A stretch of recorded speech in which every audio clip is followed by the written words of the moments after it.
My name is Sarah Payne. I am a faculty council member of the Public Lands History Center, and I teach in the history department. And it is my pleasure this evening to introduce you to our fall 2016 American West program event, the color of our parks, nature, race, and diversity in the National Park Service. I see many familiar faces out there, but also a couple new faces. So for those of you who are new to the American West program, this is an event that is sponsored and organized by the Public Lands History Center here at CSU. And each semester we put on one or two public events where we bring together scholars and professionals and the public to engage in conversations about issues that are important to the American West. We are looking to expand the American West program into what we hope will be a several weeks long summer series where we put on something around 22 events back to back over the course of 6 weeks or so. This is an ambitious endeavor, and we could really use your support in a number of ways. This is time-consuming and resource-intensive planning, so we appreciate very much your donations that will help us continue to bring great panelists like we have this evening to the American West program, but also to expand into that summer series. We have a couple donation baskets in the back there, as well as a giving form that you're welcome to take with you if you'd prefer to give online or at a later date. We really appreciate your generosity. Thank you so much. Tonight's event is developed out of a really central and core belief that is held by the Public Lands History Center, which is that race and diversity are central factors in shaping the history of the U.S. West, and the history of the U.S. for that matter. And so the work that you're going to be hearing about tonight and the workshop that took place earlier this afternoon with these panelists and others is going to result in a book on race in the National Park Service, which will appear in the Public Lands History Center's book series that's published through OU Press, the University of Oklahoma Press. We have 2 books already in that series, which are available for purchase just outside the doors here, as well as Camille Dungy's new book, Black Nature. She has generously offered to sign copies for you this evening after the event as well. I would take her up on that great offer. So watch out for that new book in the series forthcoming. Now to the good stuff of tonight's event. We would like to thank, first of all, our generous co-sponsors, which include CSU's Departments of History, of English, of Ethnic Studies, the College of Liberal Arts, and SOJES. I'd also like to thank Maggie Moss-Jones, who's standing in the back here, for working very hard to organize this evening's event. Thank you, Maggie. I think she deserves a round of applause.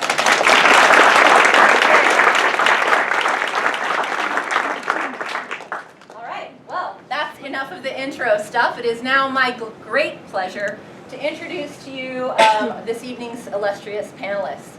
So we'll start with Dr. Nina Roberts, who's going to be our first speaker. Dr. Roberts is a professor of recreation, parks, and tourism at San Francisco State University. Our next speaker will be Gillian Bowser, who's sitting on the end over here. Dr. Bowser is a research scientist in the Natural Resources Ecology Lab here at CSU. She's also an affiliate faculty member in the Ethnic Studies department here at CSU. Our third speaker will be Dr. Ruth Alexander. Dr. Alexander is our very own historian from the Department of History here at CSU, as well as a faculty council member of the Public Lands History Center. Dr. Camille Dungy will be speaking next. She's a professor of English here at CSU as well. And last but certainly not least is Alexandra Hernandez. Alexandra is the National Park Service's National Heritage Areas Regional Program Director for the Intermountain region. It's a mouthful, but I think I got it all in there. So please join me in welcoming this great lineup of panelists.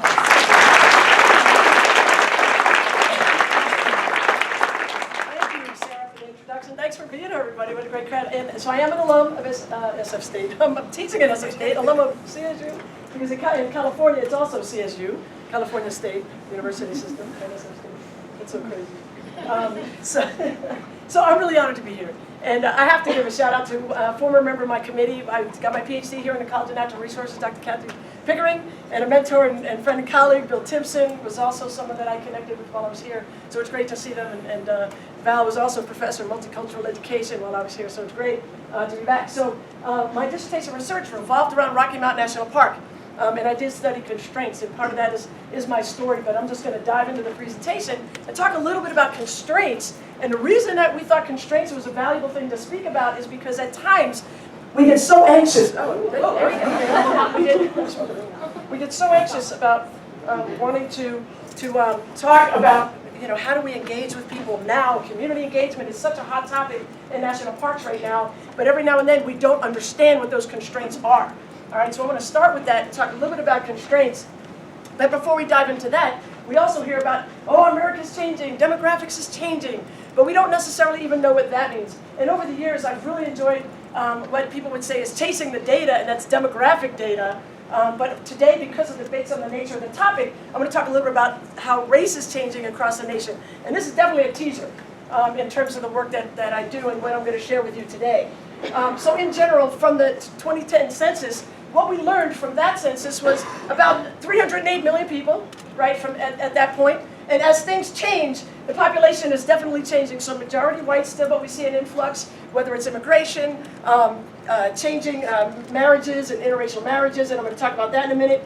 But as we look about projections into 2050, what we see is, and we've heard that, minorities will become the majority in this nation. It is happening. Folks that are following demographics, we're going there.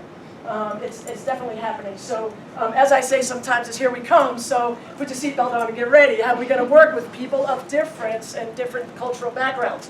So that's one thing. And so also, as you may know and be aware, in 2010, based on that census, what we learned was that Hispanics, Latinos account for more than half in terms of that growth, right? And what we see is, well, what does that really mean?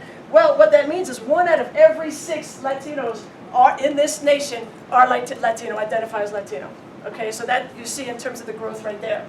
So one of the things too is the whole idea of the multiracial population, which is near to my heart, being mixed race in this country as well, in that there was an increase in 20% of interracial marriages. So if you have an increase in interracial marriages, you therefore have multiracial young people, right? And the other thing is that that is the fastest growing youth group that we see in this country as well. Okay, so I'm not going to necessarily talk about the idea of millennials. How many people were born between 1982 and, 2000, I believe? Come on, yeah, right?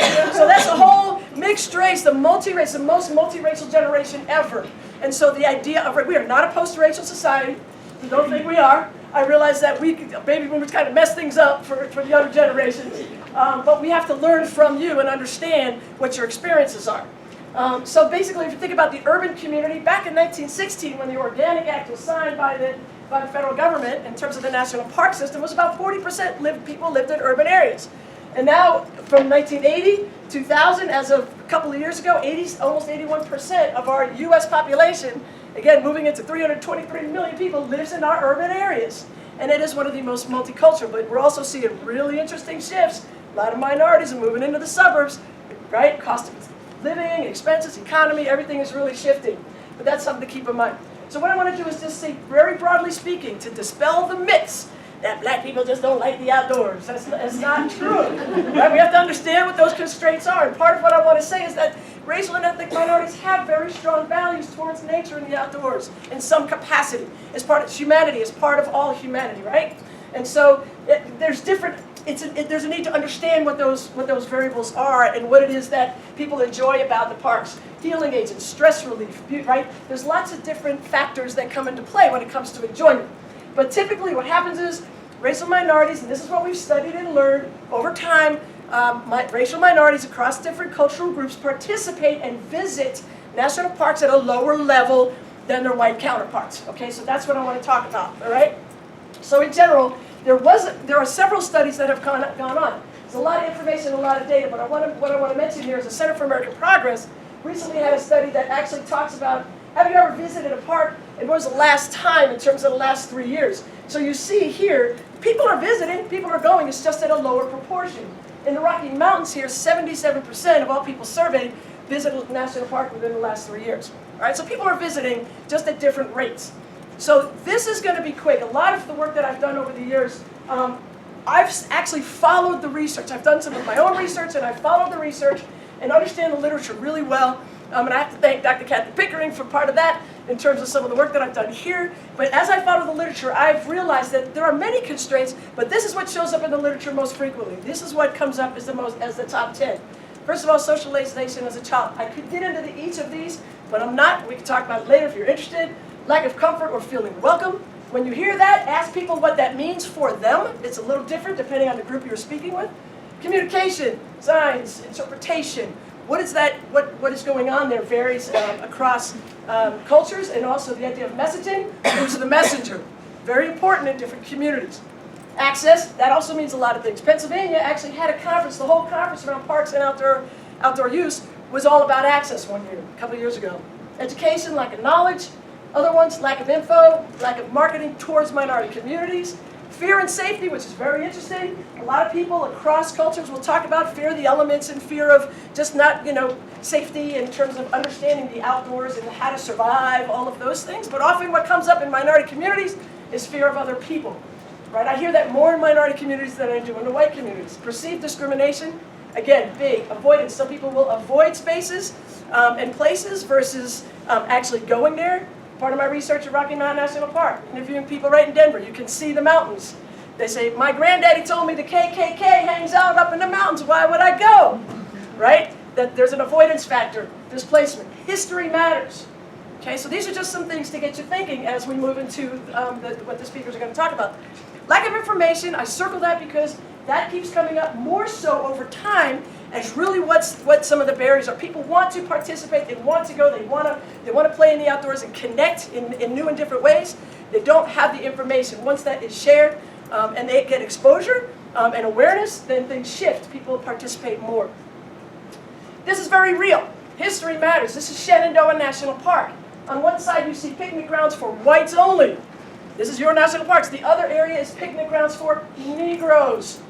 Okay, people still know about that and remember that today. So they may or may not go to certain places where they don't feel like they might be welcome, whether the signs exist or not. So that's also an important historical component. This I find really powerful and amazing. When we think about what's going on in society today, the idea of hate groups is also something that constrains people from stepping outside their comfort zone or stepping outside the environment that they're used to. And so what we see is that the number of groups has increased 13%, right? 13% from a couple of years ago. But the record, 2008, you recognize that year, it was a record number of hate groups when Obama became president. That's a sad commentary, but that's what's going on in our communities, okay? I just love this cartoon. An urban black family sheds light on some misgivings on a trip to Montana, big sky country, treasure state, land in the shining mountains. No, militia. Right? Militia, that's Mama wants to go, but the rest of the family isn't going to have it, right? So you got to think about how that affects our communities and the people that we want to serve. This is just a few others that come up. Perceptions of high crowds, right?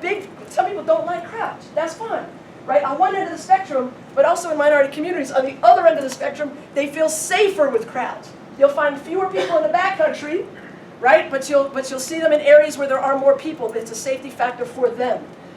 Some minorities may be willing to visit, right? The Park Service right now, if you're studying a lot of public lands across the board, they're trying to diversify the workforce. You're hearing that more and more. And so when I survey and study people of color across the board, and what the literature shows is really about half. It's about half and half.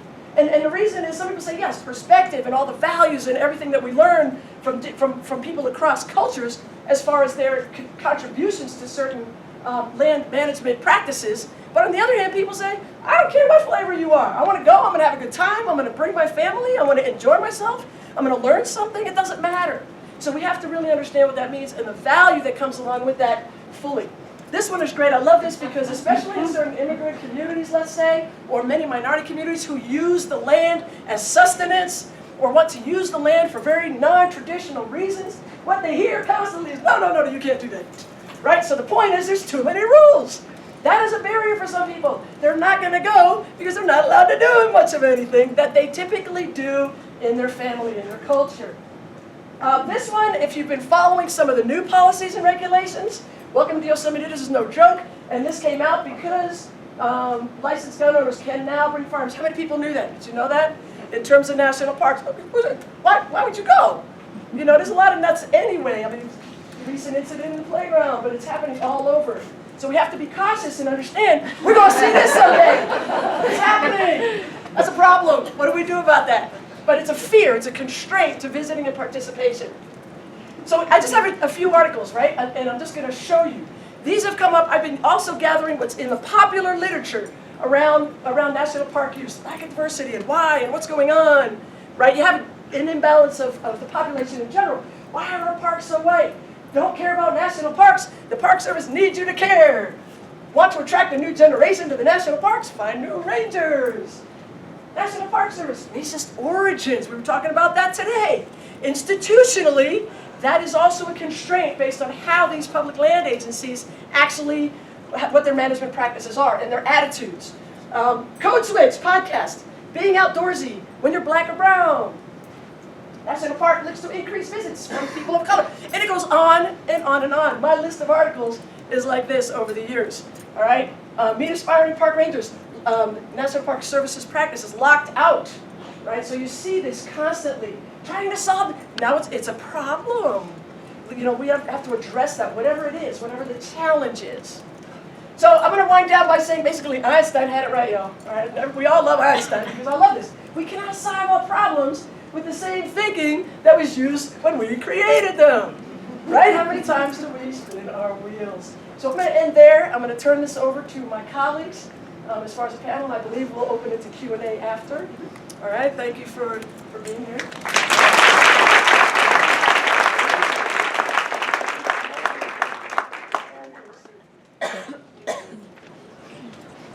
Okay, I guess I'm doing the Yale effect. Yeah. So good evening. Hi. Try that again. Good evening. So how many people here are students? Curious how many students. How many are either natural resource majors, science majors, thinking about national parks career, so forth? See a couple here. Okay, because one of the things I want to do about, so Dina sort of took it on the outside looking in. And I'm going to look at it from the inside looking out. So I'm going to spend a moment just sort of talking about what it looks like to be inside the National Park Service, and inside national parks, and more importantly, inside natural resources writ large. So I want to talk about the perspective, and you'll see a whole lot of pictures of me. I apologize, but I'm the only black ecologist I know. It's kind of easy to put your own picture in there. So my task here was actually sort of talk about why would you go into ecology, and is there barriers within the field itself? And I think particularly for natural resource, and Nina touched on some of this, I want to talk a little bit about that. But I just want you to think about some of the images and so forth that go forward. So first I have to share, and we're always allowed to brag about our moms, right? Yes. Yes. So how many know about the new museum that opened up this weekend? My mom stuff is in there. Woo! The Museum of African American History and Culture opened this weekend. My mother actually works on African American silent films. So I want you to think about that for a second. So African Americans were making films back to the 1900s, and they were making westerns in the 1900s, a guy named Oscar Michaud. And part of why I bring that up as the start of my talk is because we still have this big image that African Americans don't like the outdoors. They have no experience in the outdoors. I mean, don't do cowboy stuff, don't do rodeo. Anybody hear of, picket? Anybody know about the picket rodeos? Well, I know you guys do. But so there's history that's been lost here, and how that affects our ability to go into conservation fields writ large. So I want us to take a second, and this picture may not show up as well here as I'd like, to look at this nice picture, nice national park, got a lot of little greenery, so forth and so on. Kind of looks like Horsetooth National Park, right? A little bit like Horsetooth, maybe? So when you think of that national park, what do you think you do there? Just think about that image for a second. Do you think for a second you might like to, oh, my little thingies didn't show up, oh, bummer. So you might like to go for a hike. Good place to go for a hike. Might be a good place to do some water skiing. Right, go do that new, what is that new thing they call the waterboarding? Wakeboarding. I don't got that waterboarding. The other boarding. But see, here's what as an ecologist, we think of that. So you're thinking of hiking, we're thinking about boarding. Anybody know where this park is? Anyone recognize this? You all know the name. This is the Golden Heights. Okay? This is the Golden Heights. So just take a minute to think about what that does to your thinking when you put this park in place? Let's go to another national park. Thinking about this national park. A lot of mountains. Ernesto can't say anything because I think he knows which park this is. A lot of mountains, got some great places, you got some glaciers, you can get some skiing in. I like this. You can do woohoo! I worked hard on this. So you can get some skiing in, you can think about that outdoor experience. Great place for snowboarding, maybe you can do some heli skiing in it. But what if you think about that's the home of the Shining Path? Anyone know the Shining Path? Some of the younger generation may not know that. Okay, so what I wanted to think about is conservation in context. You cannot conserve a glacier or a national park unless you put it in the context of the cultural history associated with that. And I think that's an important part. So my last one is a little more close to home. I got my little bumblebee here, or actually it's a bee. So think about this national park. Anybody recognize this national park? Got a little bee bouncing around. This is a national park in the US, within Kentucky. It was also the same national park where they tested syphilis on African American men. So just think about a second what that does to your inner gut feeling when you see a national resource that has national questions and then you add the cultural context. So what I'm going to give you really quick is what I call my 20-point guide to what it means to be a socially engaged ecologist. And I'm going to do two things. One, look at ecologists, what it means to be an ecologist. I think it's really important to think about that in the era of climate change, in the era of the Paris Agreement, and the era of the Sustainable Development Goals. And we need to all know what those things are and think about what the impact, especially for the students, what that impact is for what your future professions look like, because they have great impact. And secondly, and these sort of happen when you go from a Mac to another computer, what does a socially engaged ecologist look like?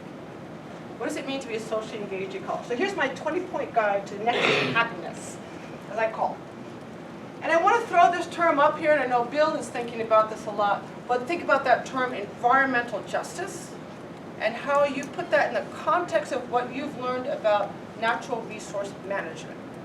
And actually, if you've been able to think about or been taught in this context, well, what does it mean to be environmentally just and to do natural resource management at the same time? Okay, so number one, it's my 20-point guide, so it's really fast. Number one, we need to learn to ask questions. And I think those questions to be socially engaged need to be internal and external. So as ecologists, when we look at what is a mountaintop, whether we're coming from a concrete jungle or we're coming from a mountaintop itself, we need to know what is the cultural context of that. Number two, you need to cruise those mountains and study anything that moves, or as I say, it doesn't move fast enough. So I've studied everything from 8 legs to 2, so you can do the math there. But I think we need to think about what it means to be an ecologist in a cultural context, whether you're from an urban jungle or whether you're from a mountaintop. And you'll hear a lot of language like, oh, we're going to talk about an urban population, and that's sort of code word for minority, versus what does urban ecology mean versus regular ecology. Ecology is ecology, whether you're a bumblebee inside New York City or you're a bumblebee inside Great Smoky Mountains National Park. And we need to get past that paradigm and think about what that does and then how that restricts our thing. And I put these 2 arrows here to point something out. Who noticed the roads? Before I put those arrows there. One person noticed the roads. It's interesting. Who noticed the roads? So again, here's that perception. We see these lovely wilderness spaces, this lovely mountain. We don't think about those roads, and we don't think about what the management of those roads means. So if I tell you, again, think about those earlier examples. This is Joshua Tree National Park. This is a desert tortoise. There's a road in the background. There's a road in the background, a place called Hidden Valley. Anyone been to Joshua Tree?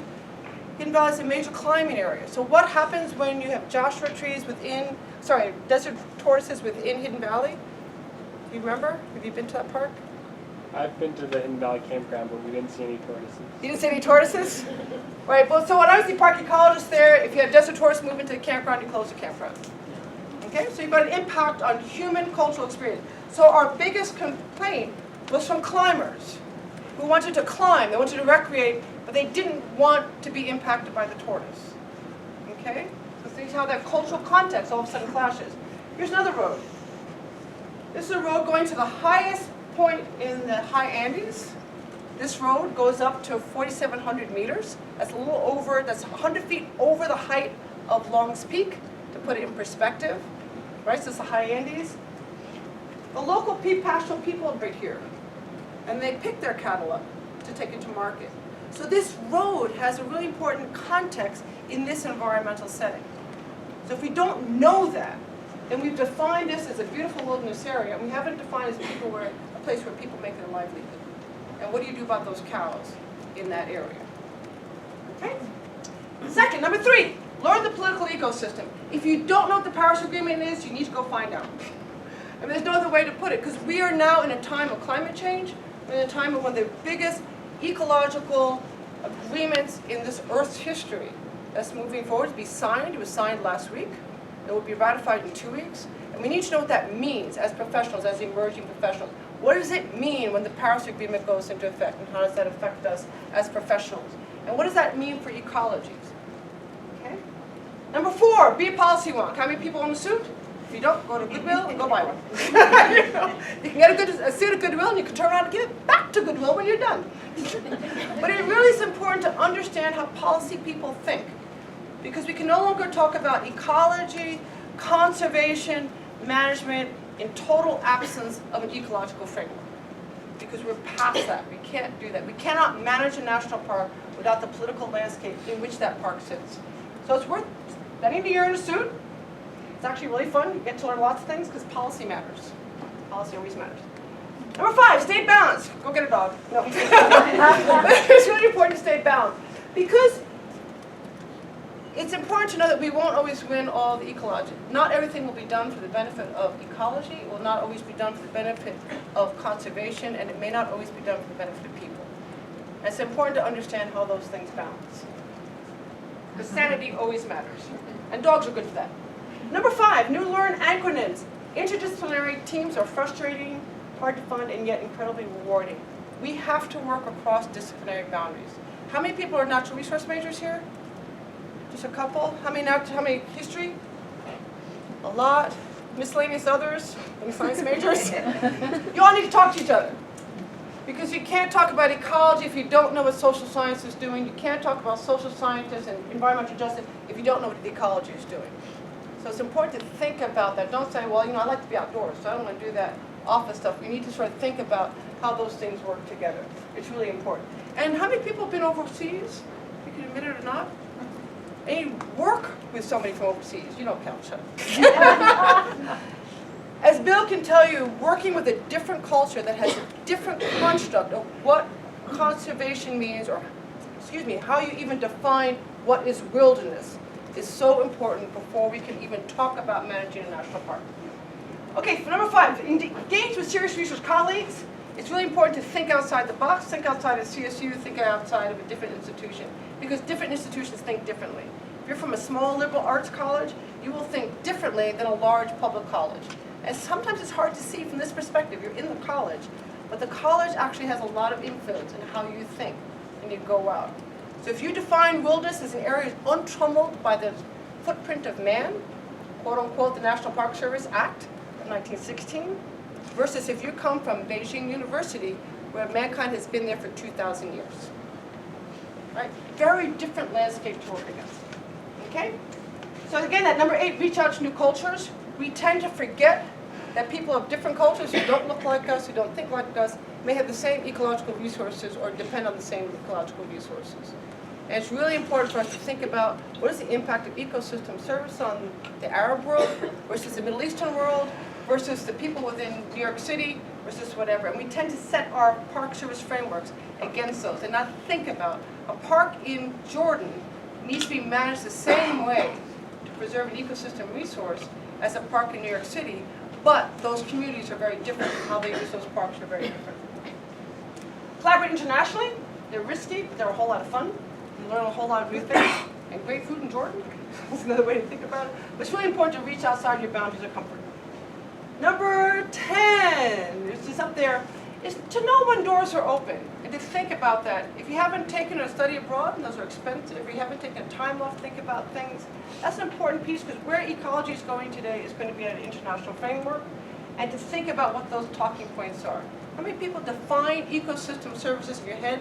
You actually have no idea how to measure it on the ground. Right? So how do you define ecosystem service? Well, it's watershed. Okay, what does that look like standing outside of CSU's campus? Does that include the Cache La Poudre? What about Clear Creek? What about Spring Creek? See, we don't really know what that ecosystem service is. How many people who've been here during the Colorado floods a couple of years ago? What happened to the city of Evans? Remember Evans? So Evans collapsed, the watershed collapsed, Boulder recovered. Same watershed, same ecosystem service, very different impact. So just think about that. Navigate the obstacle course. I love my dog. Navigate the obstacle courses of life. He always reminds me to be cheerful. But it's important to think about ecological policy, ecology sense and policy do not always agree. And a great moment in the Paris Agreement, if anyone followed the Paris Agreement, is do we go to 2 degrees, we want to hold everybody to 2-degree warming, or should we hold at 1.5? You remember that discussion? What is the morally correct thing to do? Hold it at 1.5. Why? Because at 1.5, the predictions are that most of the small island states will not go underwater. At 2 degrees, small island states, Papua New Guinea, Marshall Islands, what's the other one, Tuvalu, etc., go underwater. Do we have the science data between 1.5 and 2? And the answer is no, we do not. So policy and science do not agree. What's the morally right thing to do? Think about that 1.5. The Paris Agreement is at 1.5. Okay? Celebrate interdisciplinarity. Learn to connect across disciplines, along with connecting people. People from urban places are not different from people from rural places, and we tend to forget that in our things. Lastly, this is my favorite picture. Some of you, I know Evelyn's in the back, have experienced this vehicle more than once. Be mobile in time and space. I should tell my students that graduate school is simply a passage. You'll be there for a year or two, keep going, move on, explore. Know how to pack your bags, get on Skype, go to meetings. And I think most importantly, always think about having that soul reward. We have to stay grounded and stay in place. What is your soul reward? Is it doing the right thing? Is it saving a culture? Is it getting a little kid happy? Is it getting a kid out in the woods? What is your soul reward? And don't ever forget what that soul reward is. Have fun in fun places. Do the unexpected. And lastly, remember, socially conscious ecology may not be financially rewarding. You may not get tenure. They have a heck of a good time. So I want to thank you to leave you some of those thoughts. I want to leave a quote from the new museum, because I love this quote. God created black people, and black people created style. So with that, I get to turn it over to Camille.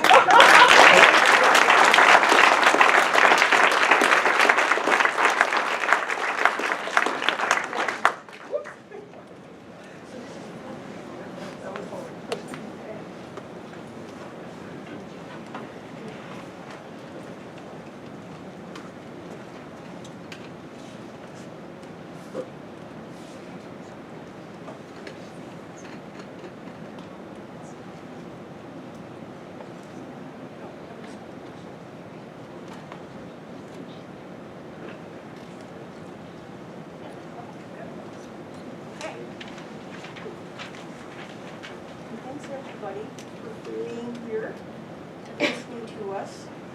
And I want to try something simple this evening. What I want to do is to demonstrate to you that conventional narratives of national park history are incomplete. And they will remain incomplete, I contend, so long as we ignore issues of race and diversity. I want to start by talking with you about conventional narratives of national park history. I want to tell you how and why those are incomplete.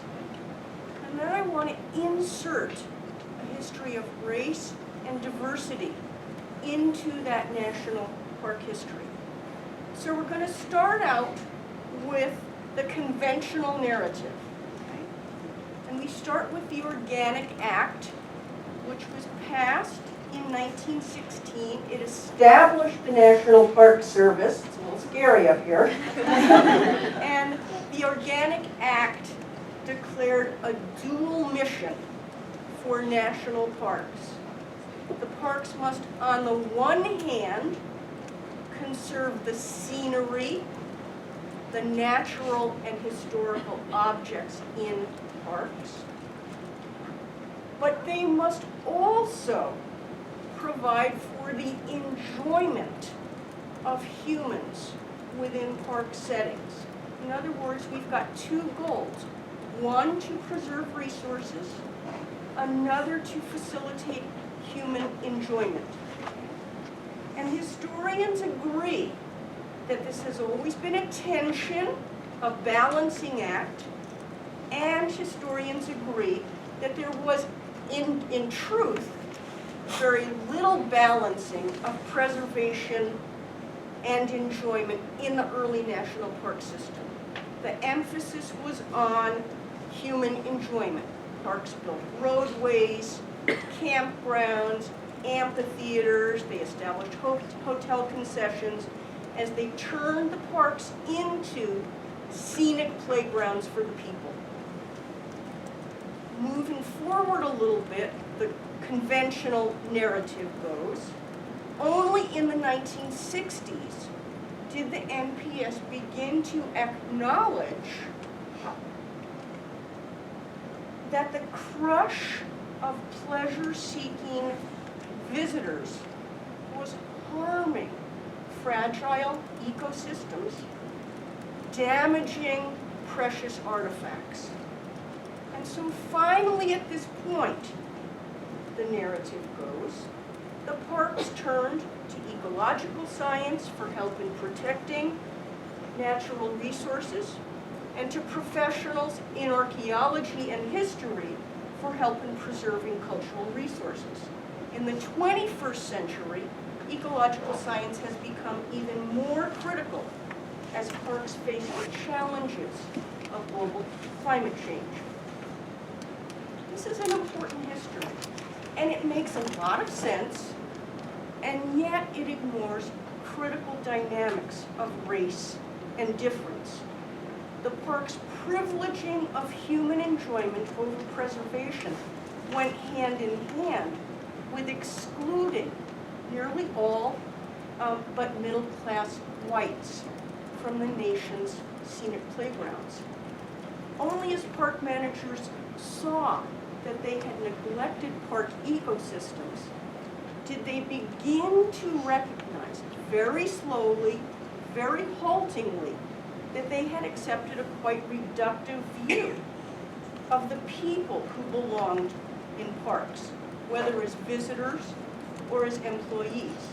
Now it helped, of course, that the greater ecological awareness of the 60s and 70s coincided with an upsurge of activism calling for racial and social justice. These two things happened at the same time. The message coming from all corners was that skewed relationships of power had been ignored. We had ignored at great cost human efforts to dominate nature. Playing in the parks without trying to preserve the parks had come at a cost. Okay? We had ignored at great cost white efforts to dominate people of color, men's efforts to dominate women. And my goal today is to trace very briefly, very episodically, the intertwining of race and diversity with issues of race and with issues of preservation and enjoyment in national parks. I'm going to focus on the years from the late 19th century to the mid-20th century. I'm letting my co-panelists talk with us a little bit more about continuities with the past in the present day and meaningful breaks from the past that may be occurring in the present day. Okay? So, here we have a slide that speaks to the establishment of Yellowstone National Park in 1872. We see a group of Bannock Indians on that slide. And what this is a reminder of is that the founding of national parks in the late 19th century coincided with the removal of Native Americans, sometimes by force, from parkland. This happened at Yellowstone, it happened at Yosemite, it happened elsewhere. Native Americans were removed, excluded, if they try to return to those lands to engage in typical economic or cultural practices, they were deemed trespassers, poachers. Their behaviors were criminalized. Even painting the national parks in the 19th century involved racial exclusion and erasure. Grafton Tyler Brown, the painter of this very, very beautiful image, was the only prominent landscape painter of the 19th century West whose background was African American. Yet Brown suppressed that background, passing as white, after he began actively pursuing a career in Western landscape painting. Sometimes Native Americans were brought back to individual parks, not as regular visitors, but rather to lend elements of their heritage to park settings. In 1913, for example, supporters of what would soon become Rocky Mountain National Park, and Rocky Mountain National Park, of course, was established in 1915. Supporters of that park arranged a pack trip with two elderly Arapaho men who had lived in the region before being removed to a reservation. And the goal of the park supporters was to acquire from the Arapaho men indigenous names that might lend authenticity to various sites in the park. So let's find an Arapaho name for that meadow or that mountain, making that park seem more authentic. Meanwhile, of course, intending to exclude Arapaho themselves into the future. During the 1910s and 1920s, Yosemite National Park held Indian Field Days, hoping to boost white visitation. Members of tribes who had lived in the Yosemite area were brought back to the park, quote, to lend their quaint and picturesque presence to the scene, end quote. And they sold baskets and other crafts to visitors. The early parks deliberately appealed to white men's quest for a vigorous kind of masculinity. And promotional materials in the early parks of the West highlighted opportunities to engage in physically demanding sports such as mountaineering. Interestingly, white women pursued mountaineering as well, and they were accepted by men as climbing companions, even as climbing leaders, at least until the sport became highly technical. And this is an image of a number of white women on the ledges of Long's Peak in 1913, with men in the group as well. And you can imagine what it must have been like to climb in skirts.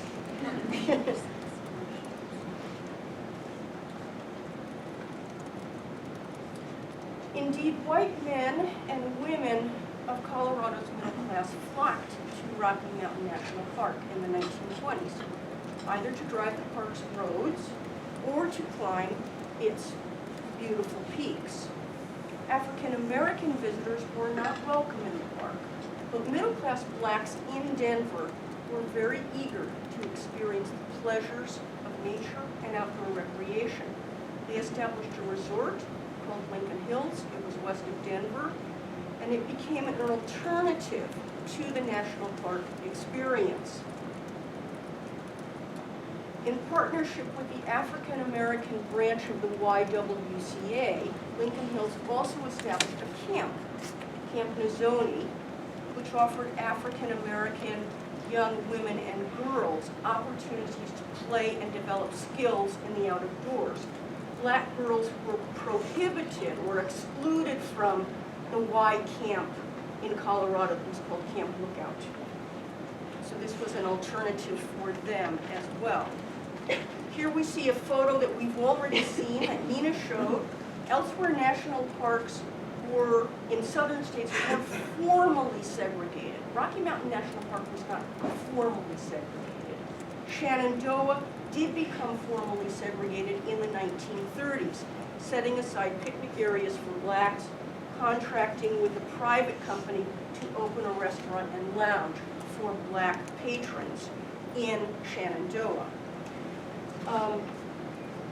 Importantly, Harold Ickes, who was Secretary of the Interior under Franklin Roosevelt and a very active member of the NAACP, the National Association for the Advancement of Colored People, disagreed with segregation in the NPS, and he moved southern parks toward integrated facilities during the late 1940s. By the 1950s, increasing numbers of African Americans in the South were visiting Shenandoah, making clear their interest in nature, their continued interest in outdoor recreation. And this is a club called the something your city club. I can't read it quite now, quite at the moment. But this was a city club. I think it's New York City Club. Okay, thank you. A city club, and so African Americans were going in fairly substantial groups to Shenandoah National Park. Still, resistance to integration was acute in many communities, and national parks declined to put out a welcome mat to people of color. It took decades for civil rights and social justice activists to impress upon the NPS the need to combine an ethic of care for natural and cultural resources with an ethic of care for the diverse peoples who might enjoy, learn from, and contribute to the NPS. And that movement for change is still ongoing today. We're still working on it. So I'm going to stop here, and I think Camille is next.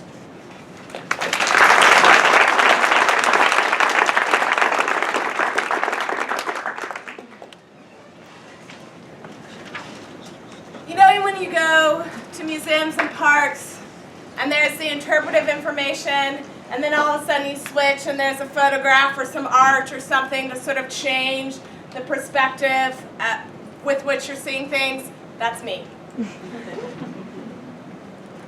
I'm going to do some poetry and talk a little bit about my experiences in the national parks. This is the title poem of my newest, forthcoming collection of poetry. It's Trophic Cascade. Really quickly, we've got some people who would probably know. Can we do a very quick description of what a trophic cascade is? Anybody in the room? It's a shift in an ecological system from the trophy. If there's a change at the trophy level, what happens all the way down the system is often very large shifts will happen in the entire ecological system when you change something at the top end of the level. Trophic cascade. After the reintroduction of gray wolves to Yellowstone, and as anticipated, their culling of deer, trees grew beyond the deer stunt of the mid-century. In their upreach, songbirds nested, who scattered seed for underbrush, and in that cover warrened snowshoe hare. Weasel and water shrew returned, also vole. And came soon hawk and falcon, bald eagle, kestrel, and with them hawk shadow, falcon shadow. Eagle shade and kestrel shade haunted newly buried runnels, where mule deer no longer rummaged, cautious as they were now of being surprised by wolves. Berries brought bear, while undergrowth and willows growing right down to the river brought beavers who dam. And muskrats came to the dams, and tadpoles came to the night song of the fathers of tadpoles. With water striders, the dark gray American dipper bobbed in fresh pools of the river, and fish stayed, and the bear who fished also culled deer fawns, and to their kill scraps came vulture and coyote, long gone in the region, until now. And their scats scattered seed, and more trees, brush, and berries grew up along the river that had run straight and so flooded, but thus dammed, compelled to meander, is less prone to overrun. Don't you tell me this is not the same as my story. All this life, born from one hungry animal, this whole new landscape, the course of the river changed. I know this.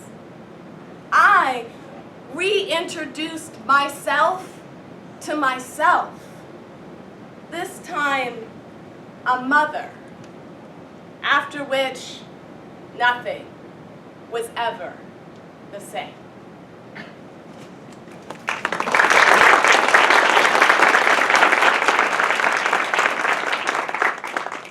So that's Yellowstone, and the story of what happens with the reintroduction of wolves to the valley. And in fact, the course of the Yellowstone River eventually changed entirely as a result of the entire ecosystem shift that happened with the return of this trophic creature. And I discovered that story right about the time I had a kid. And that's that poem. But when I was thinking about what it was that I wanted to talk about today, I wanted to think about this. I wanted to think about what it means when a life form that is part of the system is excluded and or returned, removed, silenced, present all along but ignored, right? And how it changes everything about how we perceive that space. In the early 2000s, I had this opportunity during the summer to serve as the artist in residence at Rocky Mountain National Park. I was not living in Colorado at the time. I had a tenure track job at a small college in Virginia, but I'm a Western girl. I'm a Colorado-born Californian. And so, like any opportunity when I was on the East Coast, any opportunity I had to come to this side of the Mississippi River, I was like, I'll take it, right? And so there I was for 2 weeks at Rocky Mountain National Park, and I would wake up every morning about 6:30, 7 o'clock, and I would go for a long hike somewhere above the tree line.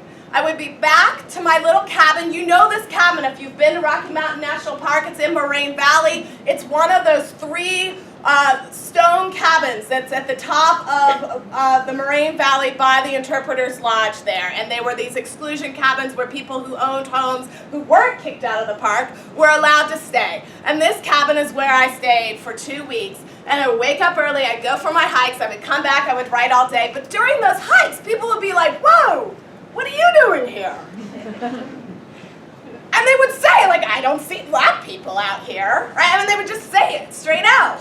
And I would be like, well, here I am. I'm your person for the summer, right? And over again, this kind of sense of, you don't belong here.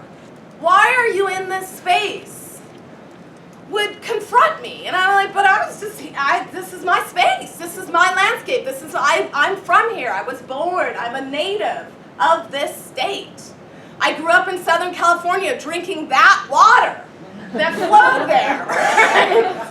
Into my tap through a lot of subterfuge, right? To get to me in Southern California. Why can't I be here? Eventually, during this period, I started to also think about what it meant to be an artist, writing about this space that I loved and these thoughts that I loved, and not being seen in any of the journals, in any of the collections of nature literature.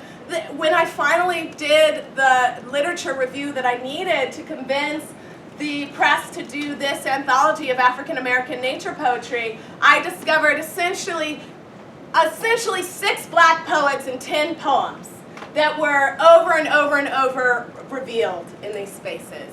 And so I started to think a lot about what it means to disappear people from the language. But I somehow, despite only 10 poems, managed to come up with a book this thick, right?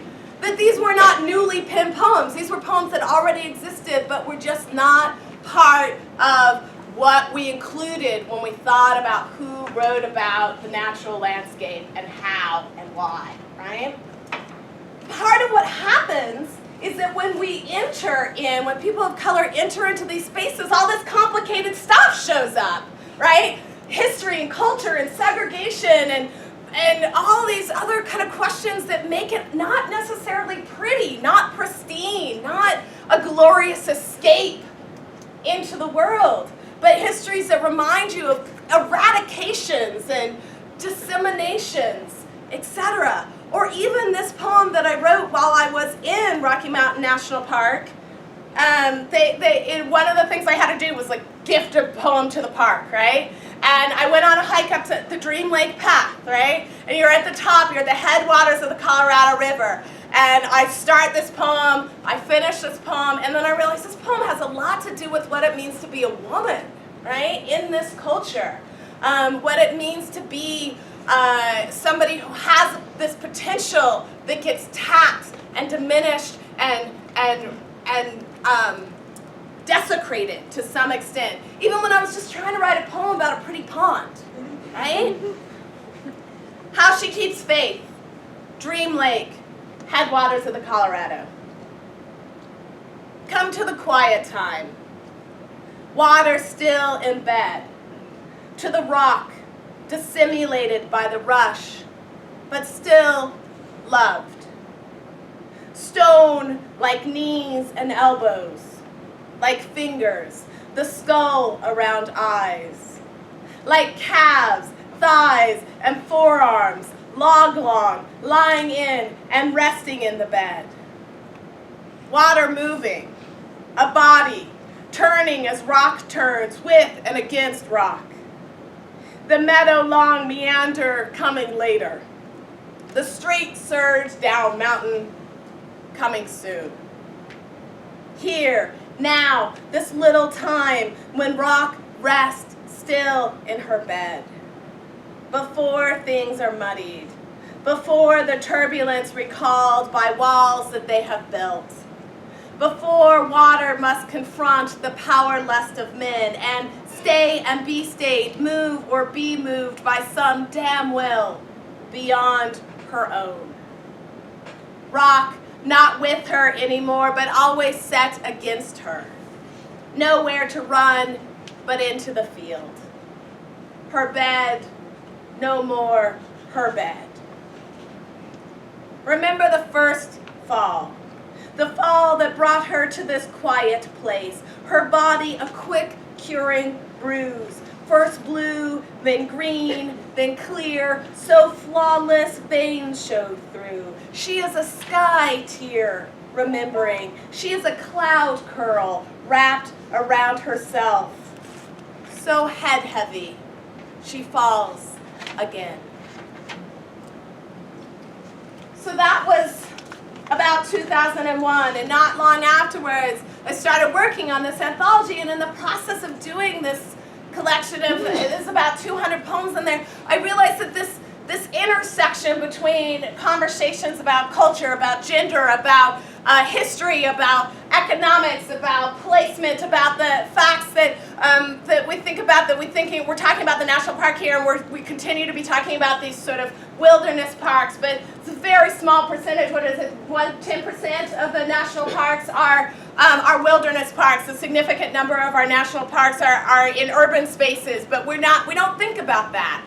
We think about a park being this open other. I remember going to the headwaters of the Mississippi River with a guy who grew up in Baton Rouge at the basin of the Mississippi River, and he was like, I thought we were going to a park. Where's the playground, right?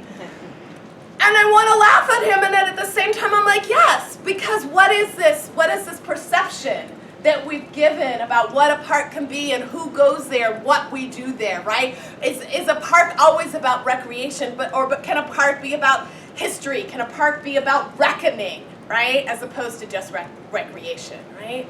All of these things are about changing the dialogue, about changing the language, and then changing the welcome mat, right? And who we welcome and how we welcome and the language that we use to allow that welcome to happen, right? And a space that is a space of ownership and belief and trust for all kinds of people and beings at all, right?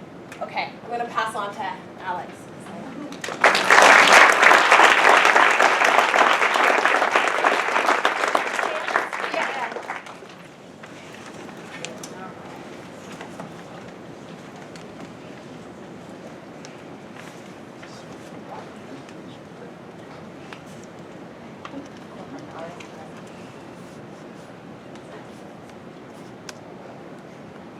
All right, thanks everybody. So when we think about national parks, we usually see these types of image, right? They're pretty serene, iconic, national park images. This is what we think of when we think about, or this is what we see and think of when we think about, Glacier National Park or Crater Lake National Park, right? Rocky Mountain National Park, Longs Peak, right down the road. But after seeing these presentations from the other panelists, what are we missing here? What's that? People, right? We're missing the history. We're not thinking about who actually were here prior to the designation of these national parks, okay? In the old school interpretation of these parks, they didn't mention the people that lived there before, right? So the removal of Native Americans or the dispossession of Native Americans from these lands, or even the presence of them, were never mentioned. And now as we're moving past that and we're thinking about diversity, we're thinking about including additional voices, multiple voices, moving with the next generation of stewards, and wondering, how can we connect with people?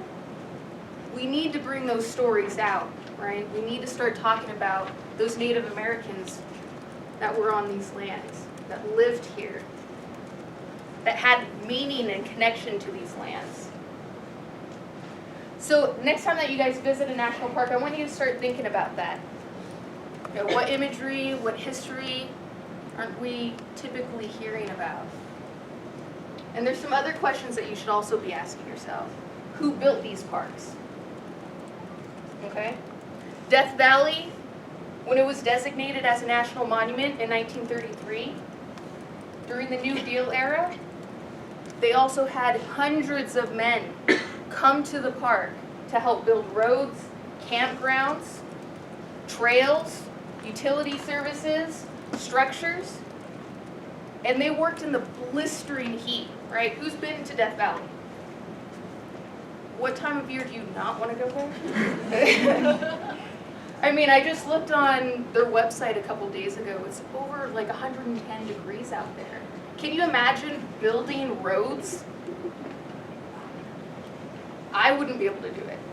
I wouldn't be able to do it at all.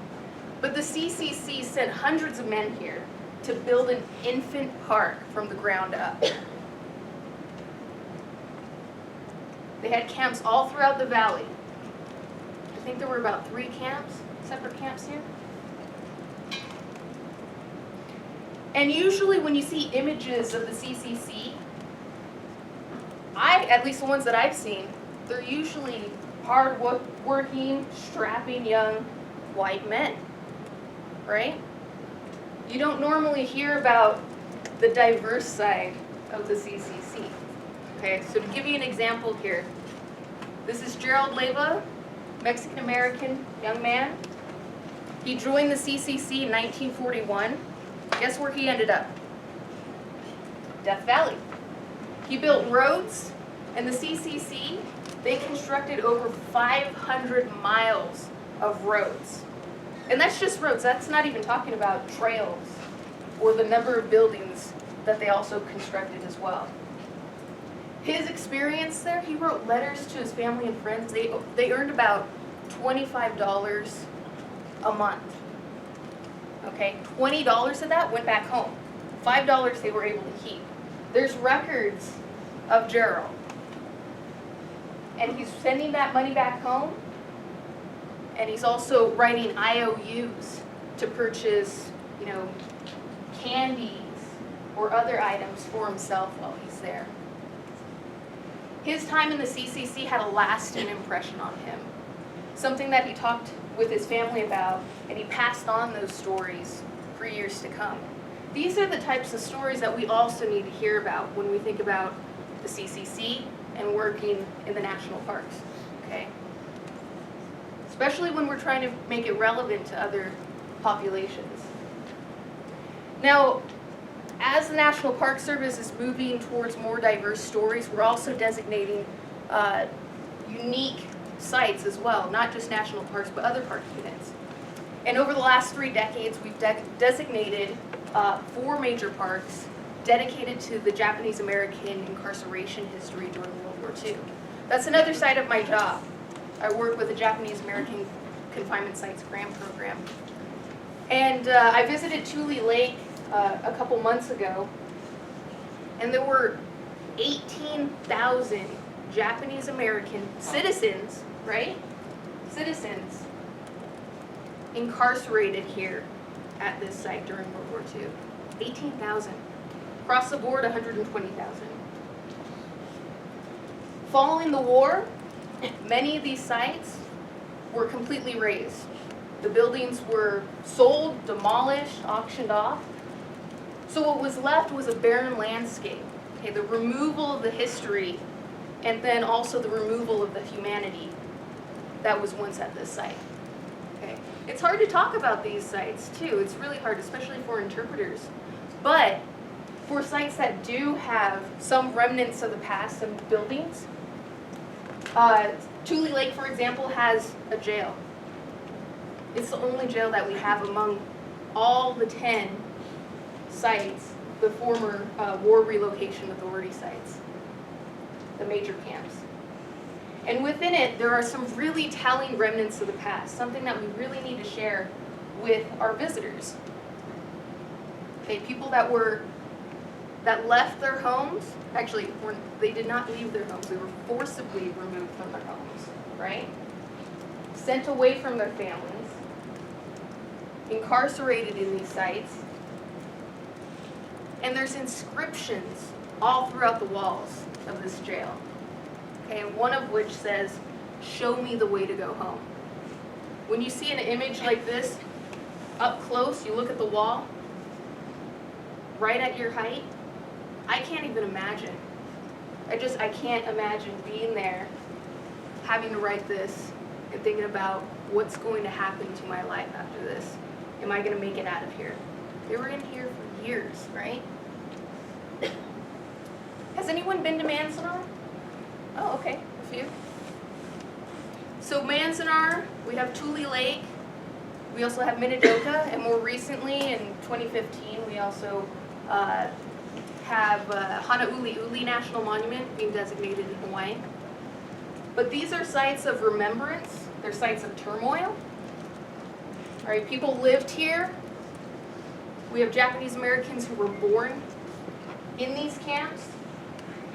They worked the land and were a huge source of labor for local economies. Many people don't know that. Even people that are still living in these rural areas might not even know that a huge source of labor, were Japanese Americans.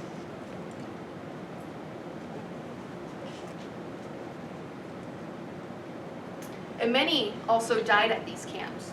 There are cemeteries at these former sites. This is Manzanar cemetery area, and they also have a monument here. But it's not just the National Park Service that are, designating these sites.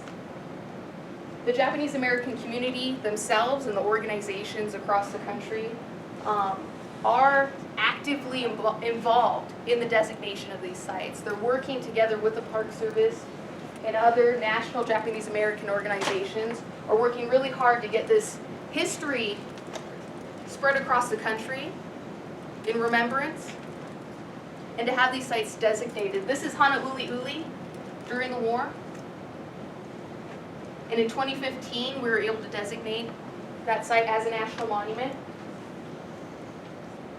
And for this particular site, the Japanese Cultural Center of Hawaii was really instrumental in the designation of this site, But also more importantly, before 2015, over the last probably 2 decades, they worked actively to even find the site.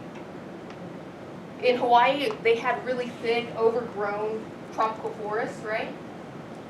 And they had to search, do archaeological work, and look for the site themselves, and they had to use oral histories to try and pinpoint exactly where it was in Hawaii.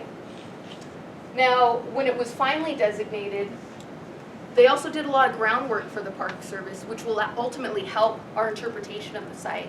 They did oral histories, they worked with former attorneys themselves to do pilgrimages to the site. So when we're thinking about these new sites and designating sites as well, we also are changing our model of how we're working with the community. The Park Service isn't just doing the interpretation by themselves now. They're actively creating a partnership with those that experience the history in their own lives. So Sally Jewell, our secretary. This is a former internee at the site as well, or her family was. And diversity is becoming an increasingly large issue for the Park Service. And a lot of that over the last decade or two has been because of the pressure that the community, ethnic communities have put on the National Park Service. They want their stories told. And with that, we're getting more diverse sites. Cesar Chavez, 2012, we were able to designate this as a national monument, largely supported by the Latino community. And the Park Service is also focusing on heritage initiatives to make sure that stories that weren't told before are now being told in the future. Or, in another way, stories that parks aren't currently telling in the existing parks are being told. Uncovering these stories, recovering these stories is really important. So over the last few years, we've had the Asian American Pacific Islander Heritage Initiative come out, the American Latino Initiative, as well as the Women's History Initiative come out. And this covers National Park Service unit designations, as well as National Historic Landmarks. So the Park Service has a different side to it that a lot of people don't really know about. Okay, so we have the park units, but we have a programmatic side as well. And with that, the Park Service is now focused on bringing the mission of the Park Service outside of its boundaries and trying to relate and make the parks relevant, but also finding stories that are really important to communities and thinking of alternative ways to bring those stories alive and to really make them relevant with the communities. I work with the National Heritage Area program. Do you guys know of any heritage areas around here? Cache? Yeah, right in your backyard, Cache Cooter National Heritage Area. Focuses on the river corridor between Fort Collins and Greeley. And heritage areas are not managed by the Park Service. There's 49 of them across the country, but they're not managed by the Park Service, but they fall under our purview, essentially. And we have this alternative designation where it's designated by Congress. There are boundaries to it. They're invisible. All right? But communities are the managing entities. Communities themselves, it's a very grassroots type of movement. Communities really try and focus on the heritage tourism. They dictate what their tourism will look like, how they connect with maybe a national park or maybe a state park, and they pull together the natural, the cultural, the historic piece all together in a really nationally significant landscape. So for Northern Rio Grande, which is in New Mexico, that's one of our heritage areas as well, they focus on 3 cultures within that area. Can you guys name a few? New Mexico? I heard some. Tiwa? Okay, so you have the tribal. Okay. What else? Mexican. And the Spanish, exactly. And so those 3 cultures, right, they blended together in this region, but they also clashed. So even today, they have competing interests, right? And so the heritage area is trying to act as a third party to bring everybody together, to focus on historic preservation initiatives, or maybe resource conservation, visitation, heritage tourism. They're acting as a cohesive unit to try and bring these stories, these three stories together. So they might encourage visitors to visit nationally important sites and NHL that would be focused on religious or spiritual elements for the Spanish and the Mexican side.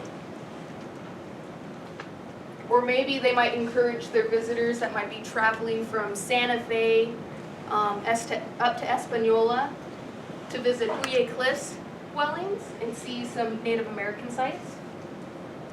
If you're thinking about World Heritage Sites, Taos Pueblo, another tribal element here. So national parks and the National Park Service, as we're working on the future, we're not just solely concerned about what's within our parks. We are trying to connect people to their communities. We need to step outside our boundaries too. We can't expect people to come to us, right? So an added layer for us is, how do we support communities that already have the resources there and get people that are in those communities to be stewards of these sites, and maybe they'll even visit one of our national parks too. And O'Keeffe, her paintings tie directly to the New Mexican landscape. This is outside the Ghost Ranch, which she lived on, and you can just see right here matching up. These are inspiring landscapes, right? The natural side's really inspiring, and that cultural side is very inspiring too. So as we think about the next 100 years, right? We just celebrated our centennial. We need to start thinking about a little bit more within the Park Service. You know, how do we make things relevant? How do we bring out these stories that really resonate with our visitors? And for me, the story of Gerald Leyva, that resonates with me. Seeing a Mexican American work in the CCC, I never saw that before. My mother's maiden name, Leyva.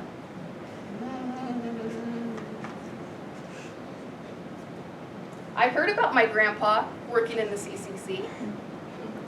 It wasn't until a month ago that my uncle handed me this photo.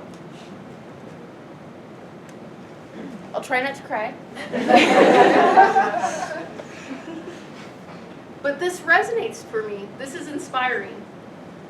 Having that connection, I want to go visit Death Valley, maybe not during the summer.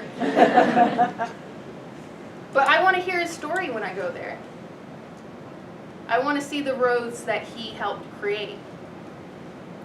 And if we can tell those stories, those other stories for visitors, and try and make a connection like that, just like I had seeing this image, then maybe we can inspire people to preserve these parks for the next 100 years. Maybe that'll save us something. So I'll leave you with that.